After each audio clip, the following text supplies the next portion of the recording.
Hello and welcome back to another video, and today we're going to talk about what I consider to be the best Kirby game ever made, and that is Kirby and the Forgotten Lands. Now, this is the latest Kirby that came out on the Switch, and for me, this is by far the greatest thing they've ever done. It takes the whole concept of Kirby eating things and just runs with it beyond what anything has ever done before. And if you want to take a look here on the back of the box, you can see some of the shapes he can become. He can become a traffic cone, he can become like a ring, he can even become a car, he becomes a staircase, he becomes, what was one more? A vending machine. That was the other one. You know, all kinds of things that he's never done before. Now, I've played a lot of the Kirby games. I've played the original on Game Boy, I've played N64 one, I've played Epic Yarn, you know, I've gone through a good chunk of the series. And they usually, you know, they do a few things here and there differently, you know, especially Epic Yarn. That one was completely different from anything else. But at the end of the day, it's still kind of the same Kirby. He sucks up a thing, he turns into a thing, and it's usually the same things, more or less. This one takes it and runs with it so much farther than even the game that came before it. Star Allies, which I also 100%ed that one, it was great, but it just seemed like usual, you know, everyday Kirby. This one, I almost got 100%. I got 98% complete just because the whole gotcha thing, you know, getting those capsules, I felt like that was going to take weeks, and I did everything else. I beat the Coliseum, I upgraded the stage, I did everything else. I caught the big golden fish, all the other side little things. It was just getting those figures, and I pretty much used up all my star coins and traded in all of my extra what were they called? The star bits, but the big crystallized star that you could get from doing those timed missions. I traded those all in. I got as much as I could, and I just said, you know, 98%. I consider that completed enough, and I enjoyed everything up until it was just going to become a trek to keep getting those capsules, which you can just run through levels over and over and collect capsules and hope that you don't get a repeat. And that's the thing, I'm not much for those that gotcha game aspect, even in real life. You know, there's Kirby figures you can go, I saw them at Books A Million the other day. You can, I think it's based off of this game, to be honest. You can get Bandana Waddle Dee, you can get Kirby, you can get Standard Waddle Dee. But you don't know what you're going to get. There's Meta Knight, there was King Dedede, or however many D's he is, DD, I don't remember. But it was all an option in that. There's other ones, other series. I know we got a Sailor Moon ones here with one of those things. You get a random figure. I've seen them for just about any anime show that you can imagine. It's not my thing in real life, and it really doesn't interest me in a game either. That's the only negative I have about this whole game. If you could have just collected them as you played, great. But I'm not about to just, you know, repeat levels just to try to get some capsules. Because you can go and you put your coins into the vending machine or gumball machine looking thing, and you get new capsules, but you have a whatever percent chance, let's say out of 100, if you have 98 of them, there's only a 2% chance you're going to get the thing that you want. So, not my thing. But otherwise, the gameplay is great. So you go through, I believe it was 6 lands in total. Each one, they do the usual theme. You know, this one is all foresty, this one's all deserty and volcano-y and frozen. You know, they do that sort of thing here. It's typical at this point. Any sort of platformer, especially a Nintendo platform, you're going to get those biome zones. That's just what they do. But they're different enough where it's not just like a coat of paint slapped on another level. It has completely new mechanics that only exist in that biome. Like, for example, when you're in the lava one, you want to have the ice power to, like, glide across lava sometimes.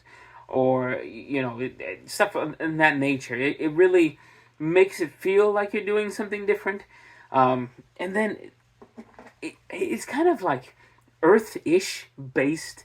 I can't remember the exact name of the planet that they're on, but it's more Earth-like. So you have shopping malls, you have...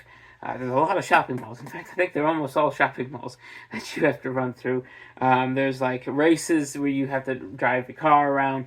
It kind of takes you out of that usual, what are the Dreamstar, I think, world that they're usually on, where it's all very cartoony Kirby, and it kind of just changes it up, which, of course, Epic Yarn did that too, where it changed things up. Everything became yarn-based, kind of like Yoshi's Woolly World, and even Yoshi's Crafted World. In fact... You can kind of see right over here. I've got some Sonic took a dive. I got some knitted a Kirby, and I got a Yoshi there as well. These were actually handmade, but you know they've gone that route. And this one, it kind of makes me think of Mario Odyssey in a way, because in Odyssey you end up in New Donk Town, which is or New Donk City, not town, and it's very very New York-esque looking with regular humans in suits. There's no humans in this, but it's an interesting concept that they've taken Kirby, brought it into a different universe, really, or a different galaxy. They could have called this Super Kirby Galaxy if they wanted to. Hey, you know, it's very fitting. Kirby usually hops from planet to planet anyway, and at least when I remember playing Kirby 64, when he kind of bounces around in the little transition menu screen. But that's getting off track.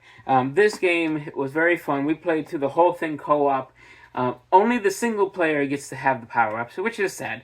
The second player, you're Bandana Waddle Dee, you have a spear, you kind of, you know, poke at people.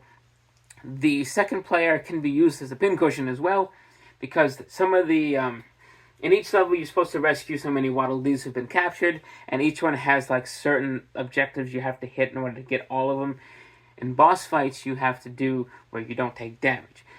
The easiest way to do that is have your second player go and be the tank and just take all the damage while you try to run and be as, you know, you gotta dodge, which I recommend you learn how to dodge early.